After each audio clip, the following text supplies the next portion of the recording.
অ্যাপেকভুক্ত দেশগুলো গভীরতর আঞ্চলিক একীকরণের অঙ্গীকার করেছে।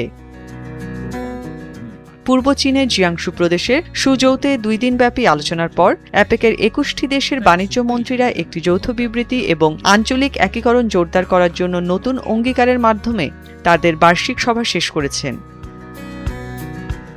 সদস্য দেশগুলো ক্রমবর্ধমান বৈশ্বিক অনিশ্চয়তার মধ্য দিয়ে চলার সময় 2026 সালের অ্যাপেক বাণিজ্য বিষয়ক মন্ত্রীদের সভায় আলোচনার কেন্দ্রবিন্দুতে ছিল বাণিজ্য উদারীকরণ, সরবরাহ শৃঙ্খলের স্থিতিস্থাপকতা, পরিষেবা বাণিজ্য এবং সবুজ উন্নয়ন।